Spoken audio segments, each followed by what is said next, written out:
Okay, testing out the autofocus and the onboard mic. Do ND. That's not bad.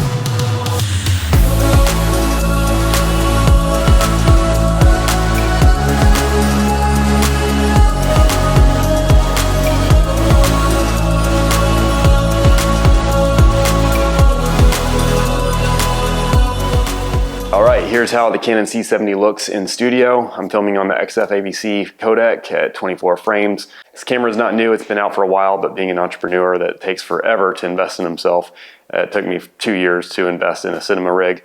My workhorse of a camera, the Canon R5, which is something I've been using for the past 3 years. I love that camera, but I needed a designated cinema rig for a lot of the client work I've been doing lately. Okay, let's just stop talking. You guys know the specs. The camera's been out for some time. Let's go ahead and just roll right into the test footage. How you feeling? Good. Cold a little bit, but it's warm in here, Yeah. honestly. It's nice. I really like this area. Yeah. I like that area. I like it all, really. With a variety of lenses, we got the 2870, got the Canon C70.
Okay, there you saw it, test footage. Forgive me, I'm in my studio today editing and I'm being a total cave troll. Forgive me, I'm not a professional YouTuber. I have this YouTube channel to just say some things when I need to say them. If I don't have anything to say, I'm not gonna make a video, I'm not gonna say it. I'm not dressed up yet, I'm still building this rig. There's a lot of things I wanna do in terms of eventually when I learn the menu screen, I'm gonna get this screen tucked away so I can get this V mount a little closer. But yeah, here you have it. Video cage by Small Rig, a 3/4 cage. One thing I like about this cage is it comes with an HDMI port holder, so I can clamp that HDMI, that full HDMI, down in the camera body, and I don't have to worry about breaking it as much. On the R5, I broke several HDMI cables, which I really did not like because those things can get a little expensive. Everything else is from the R5, base plate, the rail system, V-mount, D-tap, top handle. Again, this isn't dressed up, like I said, it's a little loose. But your video cage, your video rig should be, it can be whatever you want it to be, but one thing it should be is balanced and secure. But anyways, things I like about this camera. It's a Super 35mm sensor. It supports RF glass, which I do like because I've invested in a lot of RF glass lately from Canon. Built-in XLR ports, built-in ND filters. That saves me a lot on my workflow when I'm on set because more than half the times, I'm just working by myself. Things I don't like about it, well, the autofocus isn't nearly as good as the R5. About me, I usually always have 2 cameras in my arsenal, in my kit.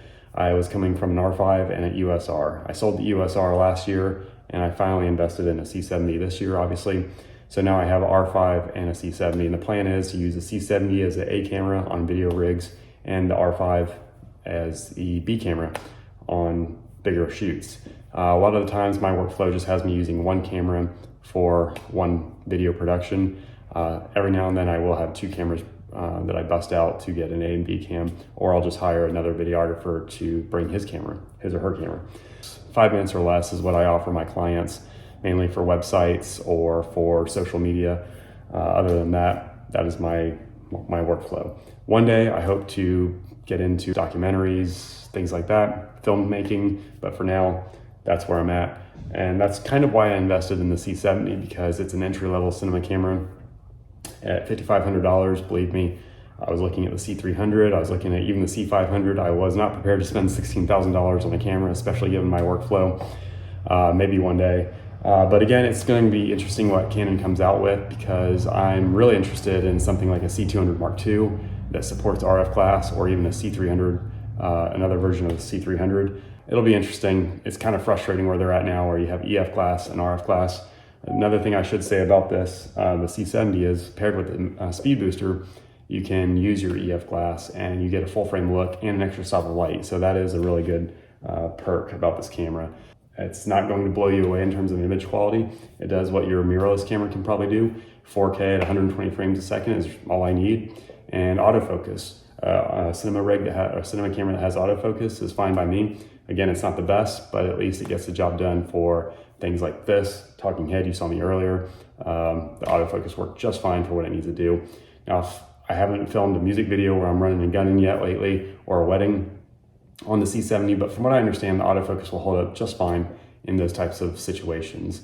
So yeah, there's really not a lot of bad things to say about this camera. I hope you've enjoyed this review. Again, I'm not a professional YouTuber or unboxer. I just say what I have to say about a camera that I use for my job as a full-time videographer and photographer. So I hope to make more videos in the future when I'm on set, and just give information that to people that have questions, just like I have questions, because I watched a ton of YouTube videos on the C70, and I'm still watching YouTube videos on how to learn all the features and functions of this camera. So we'll learn together.